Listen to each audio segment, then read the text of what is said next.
Adventures of Irvingman! Lois is going to an estate auction of rare South American antiques and art objects. We don't know if she's going there to cover a story or if she wants to buy something. Señorita, excuse. You are going to the auction, no? Why, yes. You look like one to be trusted. I don't understand. I have journeyed all the way from Peru to attend this auction. Really? See, there's a certain piece of tapestry that I must have. But it would be unwise for me to be seen bidding. You're talking to a reporter. Don't be surprised if she asks why. You will recognize it by its framework of stars. Here is $1,000.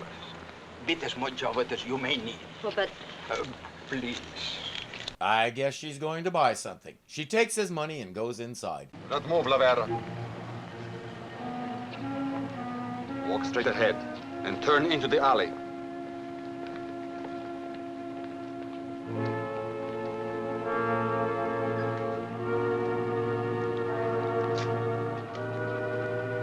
As you might suspect, that alley is Thunderdome. 2 go in, 1 comes out. You are looking for Professor Lavera, señorita?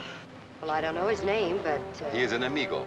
My friend, as you would say. And I am his amigo. That is my name, his amigo. My middle name is Arthur. People laugh at the fact that my initials spell HA! Ah, you have the tapestry. I will take it. I'm sorry, you're not the gentleman who gave me the money.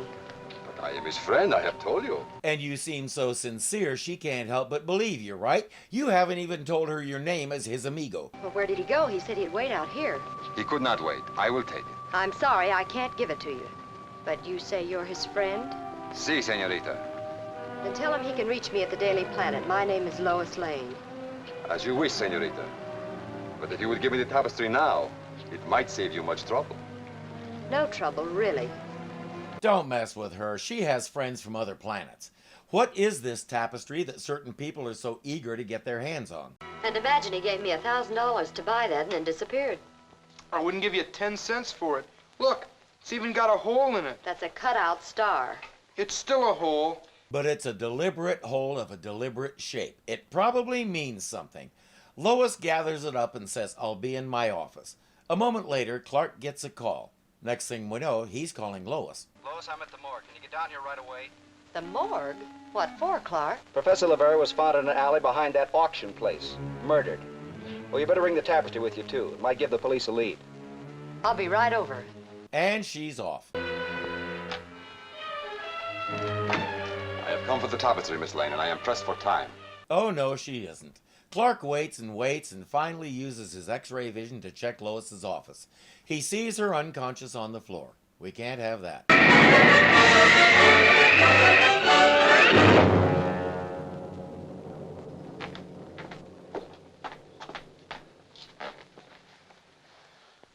Superman. The guy had a gun and he must have clonked her on the head with it. He said he was catching a plane to Lima, so that's where Lois needs to go next. Now, see here, young lady. I said no, and I happen to be boss around here. Why, of course you are, Chief. That's just why I told Pan Am you'd okay my reservation. As what's-his-name said, sometimes it's better to do the thing and apologize later, especially when you can use it to manipulate your boss so easily. What? You've already made your reservation? Well, I guess it's worth sending you to Peru just to get you out of my hair. Take Olson with you for protection. But I don't need any protection. You heard me. Well, okay. Are you packed? Not yet. Well, what are you standing around here for? Want to miss the plane?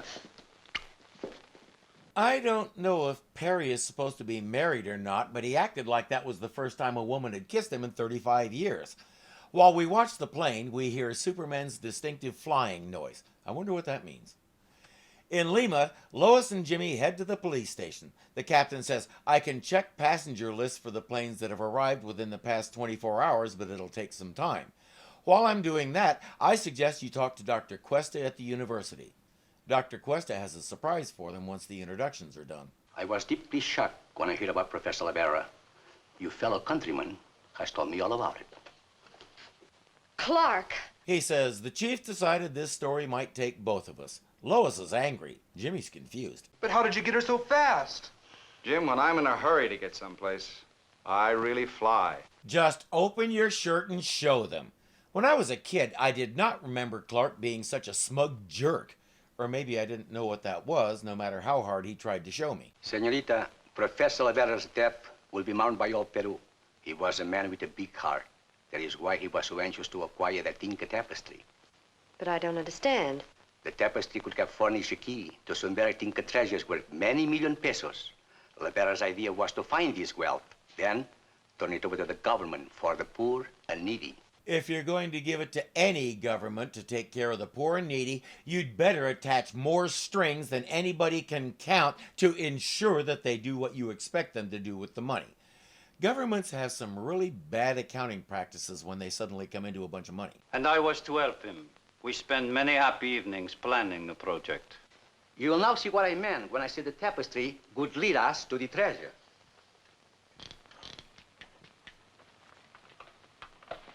That's Don Anselmo. He was Professor Rivera's assistant. As you can see, he's crooked as a crowbar, and he's trying to see the combination to Dr. Cuesta's safe.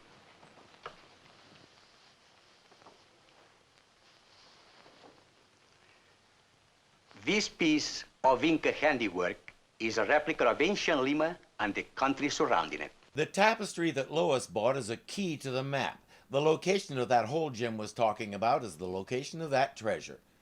Back at Police HQ, the captain has come up with 4 recent passengers that they're familiar with. Lois identifies one Pedro Mendoza.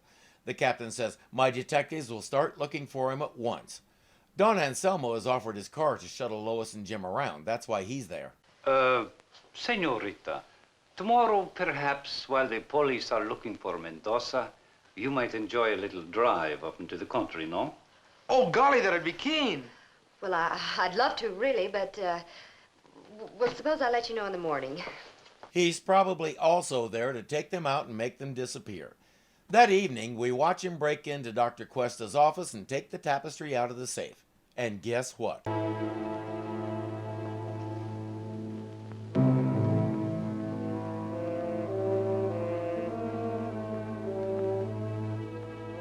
He just happens to have the other one. Are you as shocked as I am? He calls Mendoza, and the next morning he's ready to take Lois and Jim on a sightseeing tour. Oh, look who's here. Morning, Lois. Senor. Hi, Jim. Hi, Mr. Kent. How's it coming, Clark? Well, slow but sure. I spent all yesterday afternoon in the library, reading up on the Incas. He says, the way I remember it, that hole in the tapestry was in the upper left corner, so I checked a map. And my guess is the treasure's located somewhere near a little town called Madera. It's in the foothills. And all we have to do is dig through each little hill one by one. You forget you have a guy with you who has x-ray view. Oh, right, you don't know that yet. Anselmo says, it is quite nice up in the Madera era. Want to take a look? A couple more verbal barbs at Clark, and away they go. They can only think of one word to describe this trip: hot. Get out. Well, is this Madeira? No, it is not Madeira, but it is the last stop for you and your young friend. Huh? What kind of a joke is this? It is no joke, senorita. You just told them they're going to die out here. You think threatening to shoot them is going to be scary? You are too inquisitive. You know too much. And in this desolate country, people become silent forever. Get out. I won't budge from this car. Leave her alone! Jim needs to learn the virtue of picking up something heavy and hitting the bad guy over the head with it.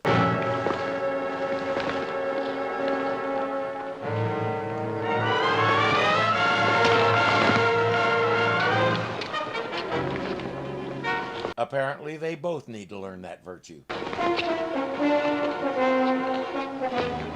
They have 3 choices. Follow the road back to Lima if they can, follow his tire tracks and see where he goes, or sit down and mope. They'll follow the tire tracks. Lois is really riled up now, and Anselmo and Mendoza are both in her sights.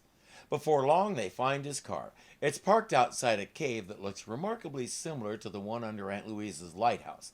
Let's go find these guys. What's that? You know, it sounds like digging to me. Your hearing is excellent, senor. Anselmo. So, you could not bear to be without my company, eh? It wasn't so much your company as the water bottle you had at the car. You they can take or leave. He shows them some ancient chains they just found. It was a barbarous custom indeed to chain people for death. You take your hands off Jim, while I realize I've never actually used these on another human being, I do know it can be done. Someone needs to explain that to you because your method isn't working. They're chained to the cave wall. One artificial wall separates our villains from the treasure. That one will call for dynamite. Naturally, the explosion might not be too healthy for our two captives. That's where he put the dynamite? I can guarantee it will do nothing to that wall, and the only thing it might do to Jim and Lois is damage their eardrums, perhaps throw a burning ember or two at them. I've worked with dynamite. You have to place it so that you direct the concussion right at what you want to break because it explodes in all directions. The only way dynamite is going to break through that wall is if they drill a hole between the stones and put the dynamite in it. The concussion from dynamite, or most any explosive, is immediate and relatively small. If it's not right up against what you want to destroy, it'll do very little, if anything. If he had placed that right, the real danger to Lois and Jim would have been from flying rock shards. But the most interesting thing that's going to happen there is a big noise and a couple of frustrated crooks.